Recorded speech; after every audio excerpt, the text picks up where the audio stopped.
lupa bahwa ada nikmat Allah yang dekat pada dirinya. Dan selalu serta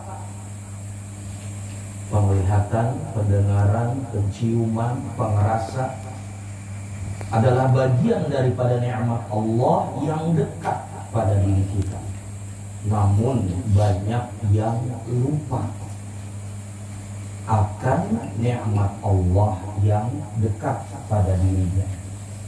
Bahkan termasuk naik turun nafas yang ia selalu berhembus di setiap waktunya, bahkan ketika kita tidur sekalipun. Bagaimana dapat mensyukuri nikmat Allah yang di luar dari diri, sementara nikmat Allah yang dekat pada diri sering kali terlupakan? Maka belumlah termasuk orang yang syukur nikmat. Orang yang syukur nikmat itu terlebih dahulu adalah yang dekat pada dirinya, itu ia sadari dan itu ia syukuri. Baru setelah itu nikmat Allah yang di luar dari dirinya. Itulah pernyataan daripada abdun syakur, hamba Allah yang pandai bersyukur. Sebagaimana yang kita pelajari di setiap malam Sabtunya, berbulan-bulan lamanya, bahkan bertahun-tahun lamanya, telah kita ketahui bersama bahwa tatkala kita merasakan, menyadari akan naik turun nafas, maka sama halnya merasakan kehadiran Allah yang tersirat di balik naik turun nafas.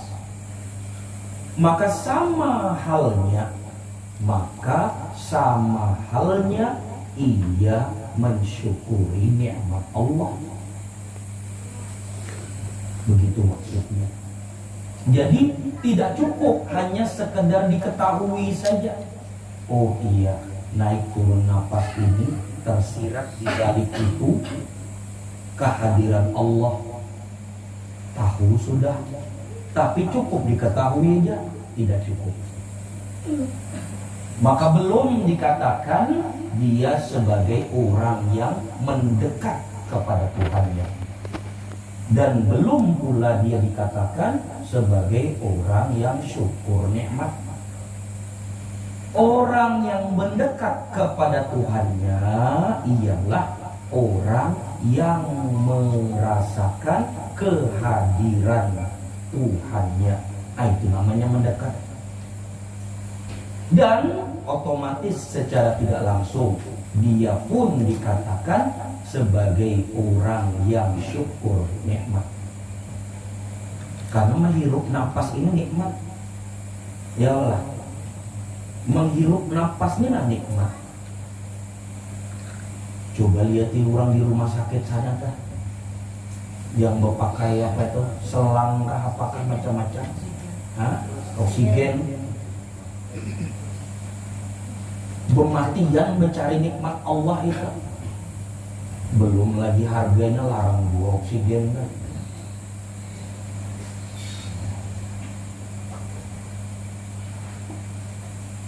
Berarti jika napas ini yang kerasakan naik dan turun ini nyaman rasanya, plong bahasa kita, berarti nikmat itu. Jadi nikmat Allah itu bukan makanan saja, bukan minuman saja, bukan harta kekayaan saja, pangkat kedudukan dan lain sebagainya, bukan itu saja. Itu semua nikmat yang di luar diri. Makanan, minuman itu semua di luar diri. Sedangkan nikmat yang dekat pada diri adalah penglihatan, pendengaran, penciuman, pengrasa, dan yang lebih dekat lagi daripada itu ialah hembusan, tarikan nafas. Jadi ketika dikatakan wa nahnu aqrabu ilaihi min hablil warid, dan sesungguhnya kami lebih dekat kepadamu daripada urat lehermu. Maksud daripada kata-kata Allah itu, dari kalam Allah itu yang ternyatakan di dalam Al-Quran, maksudnya adalah yang lebih dekat daripada urat leher. Ya, nafas itu paling sudah dekat. Saking dekatnya nafas itu tidak terasa, bendanya itu tidak terasa, hanya hawanya yang terasa, hembusannya tadi terasa sebagai saksi yang dipersaksikan. Jadi hembusannya itu terasa adalah sebagai saksi yang dipersaksikan. Namun ia tidak berbentuk nafas itu tadi. Itulah yang dikatakan lebih dekat daripada urat leher. Saking dekatnya kada bisa disentuh. Maka untuk dapat dikatakan ia hantarkan puji syukur kehadirat Allah atas segala karunia dan nikmat, lebih pasnya kalimat itu pasangannya ialah rajin merasakan akan naik turun nafas. Sudah sering kita bahas tentang rahasia nafas itu. Apa makna dan intisari di balik nafas itu sudah sering kita bahas. Jadi malam ini kita tidak membahas hal itu lagi, ya. Insya Allah dari kita semua sudah dapat memahaminya. Salawat dan salam juga terhaturkan kepada junjungan kita baginda Nabi besar Muhammad sallallahu alaihi wasallam beserta para ahlul bait, para sahabat, dan juga para sekalian pengikut beliau, umat beliau, sambung menyambung sampai hari kemudian.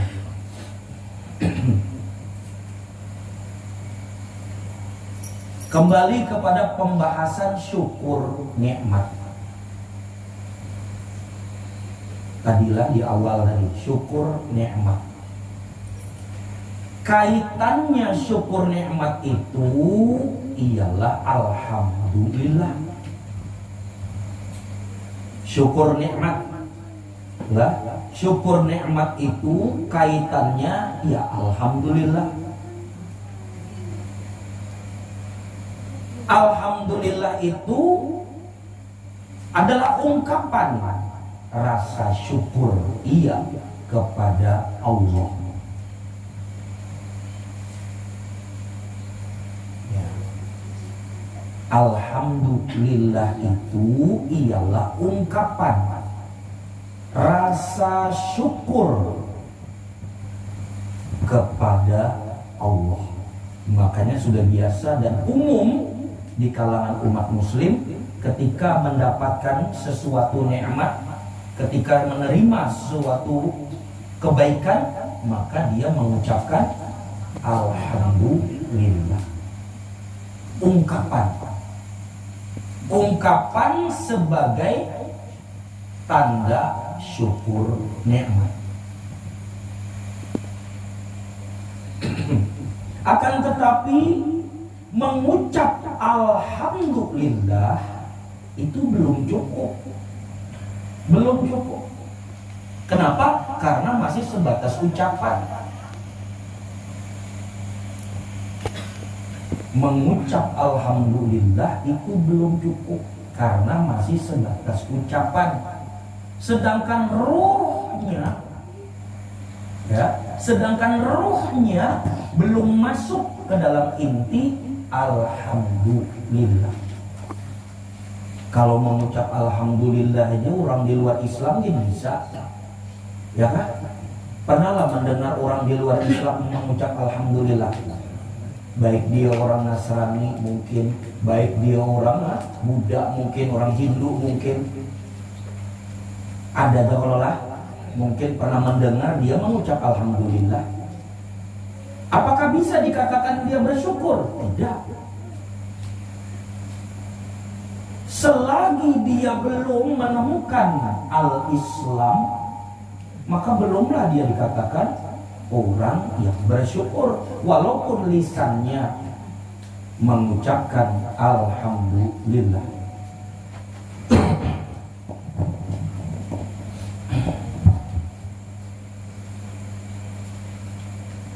Jadi kembali kepada pengucapan alhamdulillah, belum cukup dikatakan dirinya sebagai orang yang bersyukur, karena ia belum masuk ke dalam Islam, atau bahasa hakikatnya dia belum masuk puji syukurnya itu ke dalam inti ruhnya, belum masuk ke dalam rasa ruhnya. Kalau bahasa gampangnya itu penjiwaan. Mengucap alhamdulillah tapi kan ada penjiwaannya, nah itu nah istilahnya, bahasa umumnya. Berarti yang kita bahas adalah penjiwaannya itu nah kayak apa? Penjiwaan dari alhamdulillah. Penjiwaan dalam kalimat alhamdulillah. Kenapa namanya storing namanya apa namanya teknisi ya.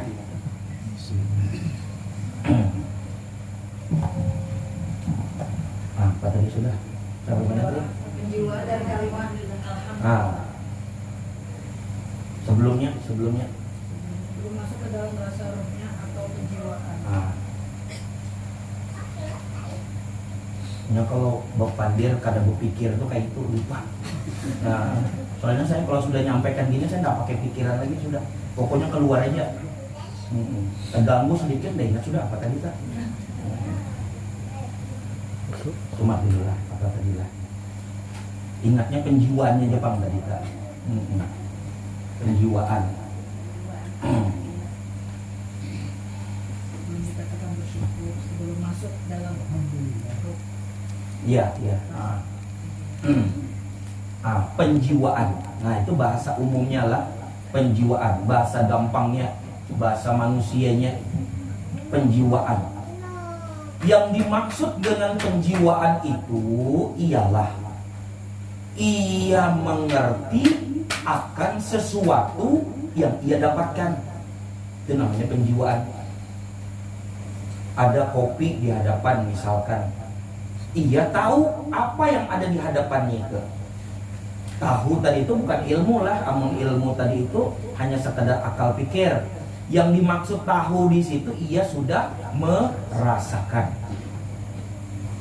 Jadi penjiwaan yang dimaksud ialah ia telah mengetahui apa yang ia rasakan. Nah, itu maksudnya ia telah masuk ke dalam inti ruh tadi atau rasa ruh.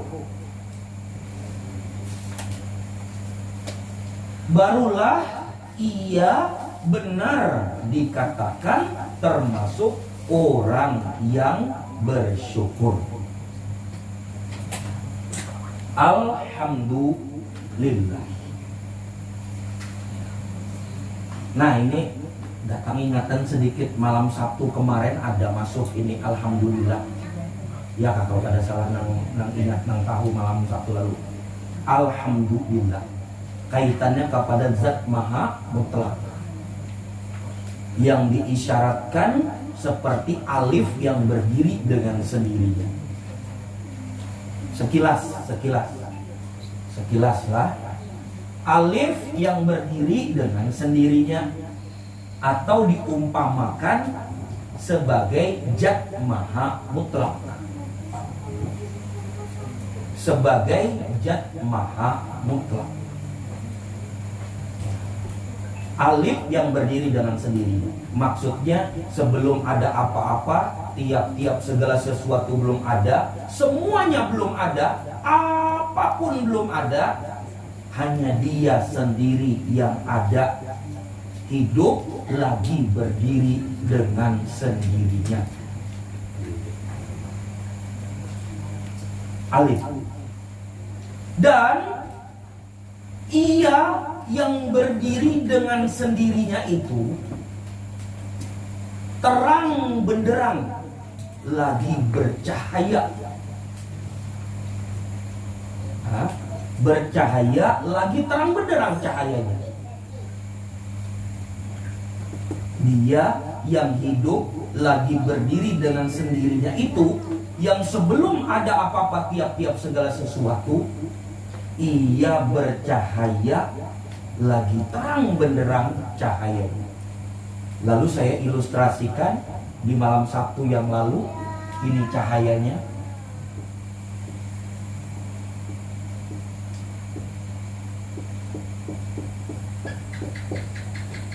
Anggaplah begitulah. Ini hanya aja lah, apa namanya, ilustrasi aja. Tapi bukan berarti kayak ini pangkada lah, hanya untuk memudahkan paham. Ia berdiri dengan sendirinya, lagi bercahaya terang benderang.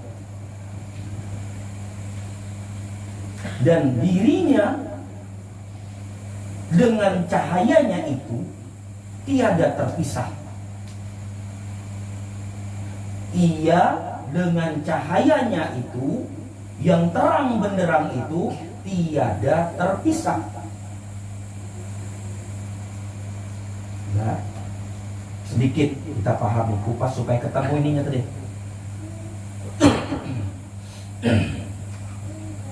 Nah, cahaya yang terang benderang itu, cahaya yang terang benderang itu, itulah yang disebut, ini bolehlah dikainikan aja, nah maksudnya lah sama, maksudnya ngerti lah, cahayanya tadi nak, ya. Cahaya yang terang benderang itu, itulah pujinya Allah.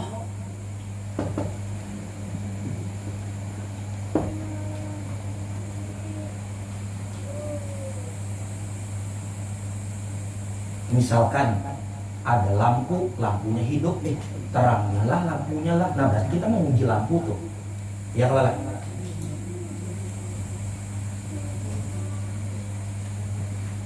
Berarti kita menguji tuh sama si lampu tadi.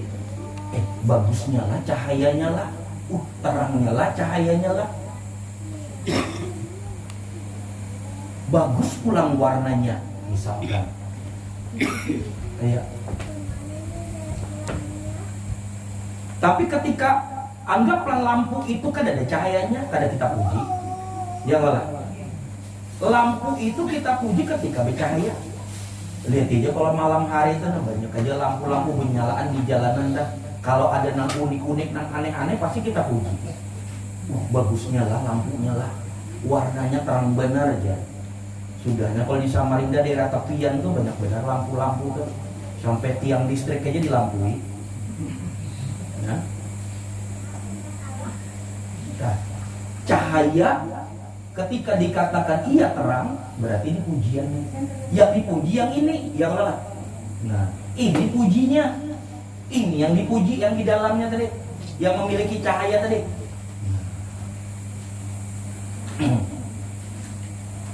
Pujian bahasa Arabnya, pujian itu bahasa Arabnya adalah hamdun. Pujian itu bahasa Indonesia lah. Bahasa Arab dari pujian itu adalah hamdun atau hamidun. Ini alif. Alif ini yang punya hamdun, ya lah. Alif ini yang punya pujian. Nang dipuji si Alif. Ini pujian. Dia dengan cahayanya tidak terpisah. Ya, dia dengan cahayanya tidak terpisah. Dia dengan pujinya tadi tidak terpisah. Nih, hamdun pujiannya. Ini alifnya nah. Karena alif dengan hamdun tidak terpisahkan, maka bersatulah alif dan hamdun itu menjadilah dia Ahmadun. Ini alifnya nah. Nah, ini hamdunnya tadi nah. Ini muasal kalimat yang berbunyi Ahmad atau Ahmadun.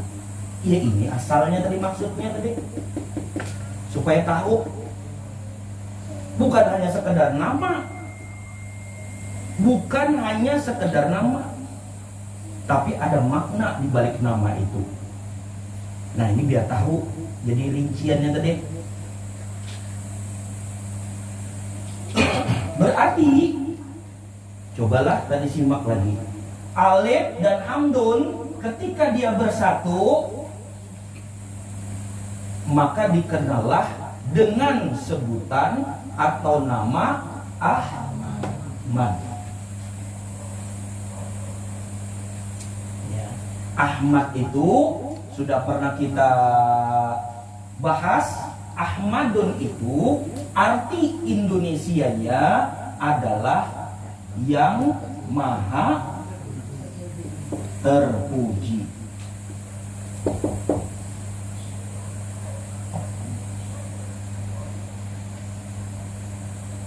Kalau dia hamdun aja atau hamidun aja, pujian.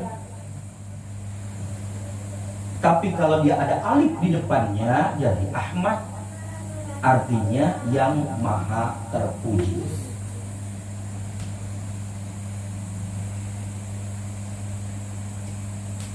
Itu sudah pernah kita bahas lah. Orang yang memuji, nah sekilas lagi, orang yang terpuji atau orang yang memuji disebut Muhammad. Muhammadun ini bisa diartikan orang yang terpuji, bisa juga diartikan yang terpuji. Sama aja itu maksudnya.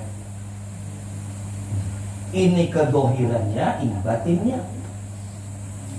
Batin itu nang di dalam diri Rasulullah nah. Ya, kalau istilah bahasa kita roh, bahasa kita roh yang ada pada diri Rasulullah itu ya Ahmad. Makanya mirip-mirip aja namanya, Ahmadun, Muhammadun. Ya, karena itulah Rasulullah itu diturunkan, dihadirkan di negeri Arab supaya bersesuaian dengan ini nah. Batinnya Ahmad, lahirnya Muhammad. Lihat di hurufnya, hampir mirip aja. Kalau bedanya cuma mem di sini sama alif ini. Makanya dihadirkan, diturunkan di negeri Arab. Ya. Nah, alifnya ini siapa? Ini alifnya ini tadi nah, ya ini alifnya ini nah. Siapa itu? Ahadun. Coba lihat di hurufnya. Ahadun, Ahmadun, Muhammadun. Ada kemiripan kalau lah. Adalah mungkin kita kadang-kadang kada kepikiran lah, padahal seringnya sudah kita membaca qul huwallahu ahad, matan halus lagi. Seringnya kita membaca qul huwallahu ahad. Tahu juga kita sebutan Ahmadnya, tahu juga kita. Sudahnya Muhammad, tambahnya ulang tahun. Tapi kada terpikir bahwa Muhammad, Ahmad, dan Ahad ternyata ada makna rahasia yang tidak kita ketahui. Ahad, nih alif yang berdiri dengan sendirinya. Hamdun, cahayanya. Hamdun, si Ahad dan si Hamdun, si cahaya tadi tidak bercerai, tidak berpisah.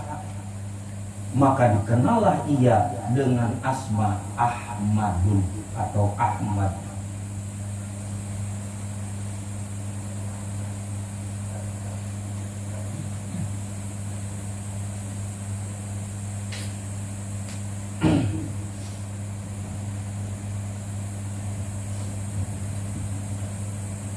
Maka bisalah dikatakan secara kesimpulan, ini secara kesimpulan lah, sesuai dengan apa yang kita pahami ini di dalam hati kita seorang, di dalam batin kita, bisalah dikatakan bahwa Ahmadun itu yang arti terjemahan Indonesianya adalah yang maha terpuji. Maka berarti ketika seseorang dia mengungkapkan bahasa puji syukurnya dengan kalimat Alhamdulillah, segala puji bagi ilah. Ini lillah lah. Lillah ini karena Tuhan. Li itu karena, lahu itu Tuhan. Supaya tahu, li itu bahasa Arabnya karena, lillah karena Tuhan. Kita menyebutnya Allah. Ya sama aja Pak sebujurannya. Tapi kalau kada dikupas kayak itu, kada tahu rinciannya. Segala puji karena Dia atau segala puji karena Tuhan. Dia yang dimaksud adalah ini. Segala puji karena Dia. Dia itu ya Tuhan. Ini yang dimaksud.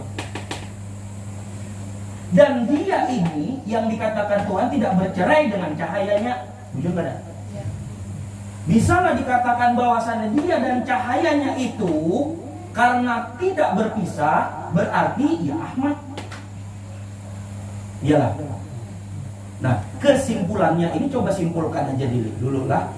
Dalam keyakinan di dalam diri, bisakah dikatakan bahwa Ahmadun yang dikatakan terjemahan Indonesianya adalah yang maha terpuji?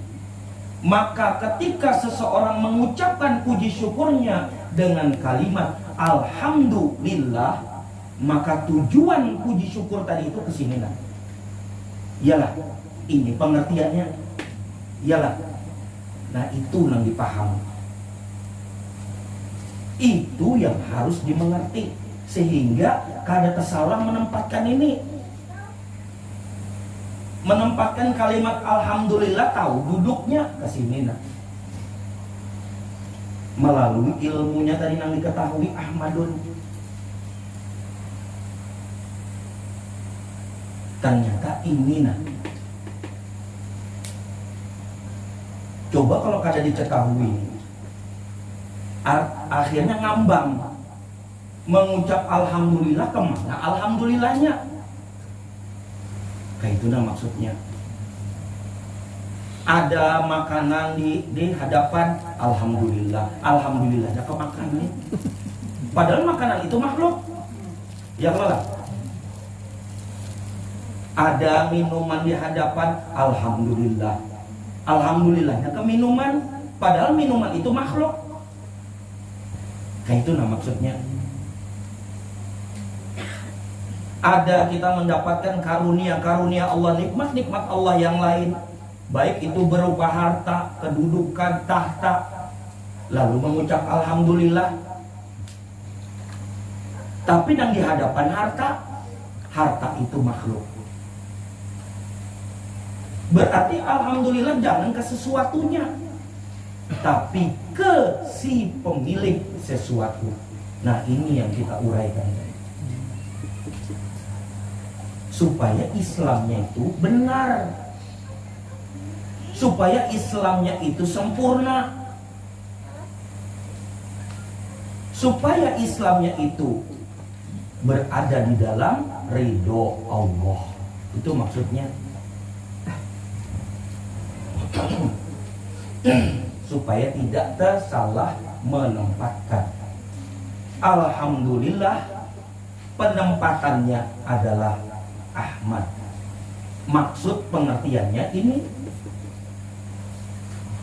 maksud pengertiannya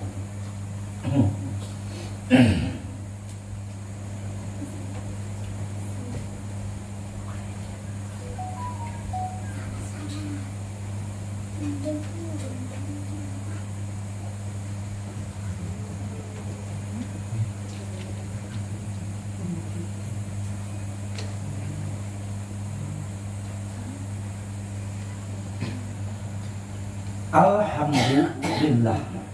Nah ini kalau diuraikan tadi sedikit, li itu karena, lah kalau bahasa Arabnya li itu karena.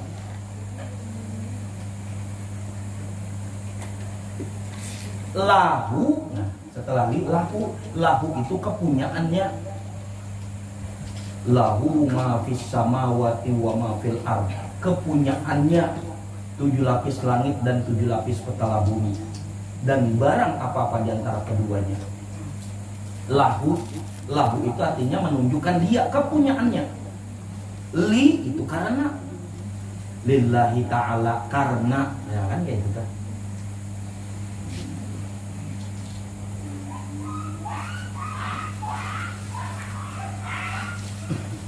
Ahmad. Sekilas lagi untuk lebih memudahkan paham lagi, Ahmad adalah batinnya Muhammad Rasulullah. Sekali lagi, Ahmad itu adalah batinnya Muhammad Rasulullah.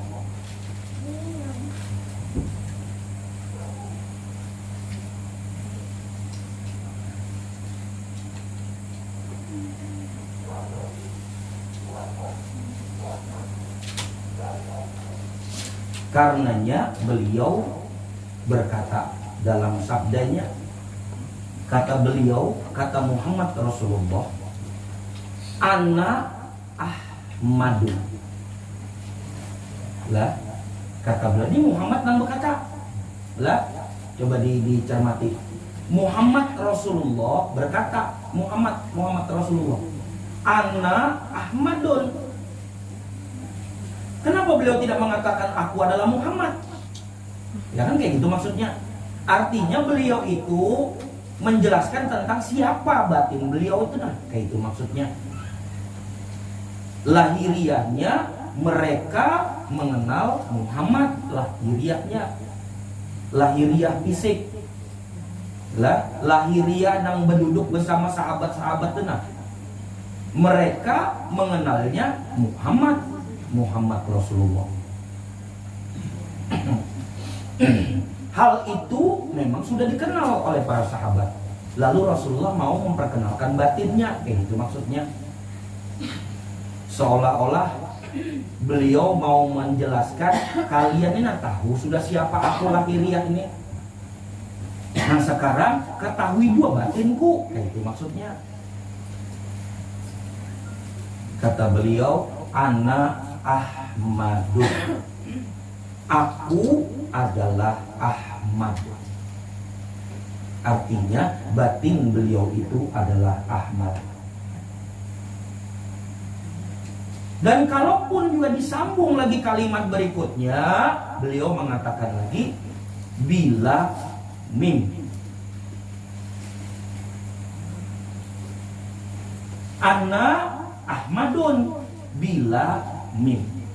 Seolah-olah beliau mau menyampaikan batin pada diriku ini adalah Ahmad. Di kedalamannya lagi, itulah ia yang tanpa mim. Seolah-olah begitu, nah. Pahamlah? Kadanya jor-joran bang kada. Kadanya terus terang dengan bahasa yang vulgar itu ada. Sebab dari sekian banyak umat Rasulullah itu tidak semua yang level pemahamannya sama. Sehingga beliau menggunakan bahasa halus. Quran itu gini bahasa halus. Bahasa yang lembut Quran itu.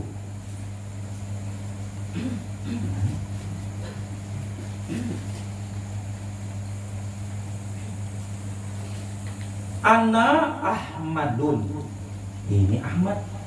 Lalu seolah-olah beliau mau menunjukkan lagi bahwa di balik diri batinku kayak itu adalah ia yang tanpa mim. Ini Ahmadun, kalau mimnya ini dibuang jadinya Ahadun.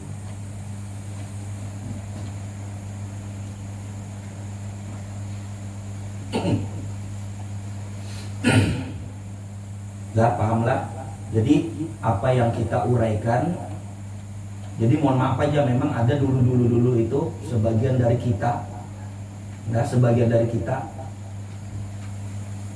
ada Jepang yang berencana kayak apa, kalau ibarat kata tuh di apa nih ngarannya nih, ini pakai apa nih ngarannya di langsungkan nih apa ngarannya, live kan.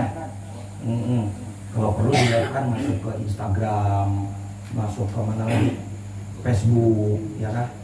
Mana lagi? Nah, YouTube, apa segala macam, ya Allah.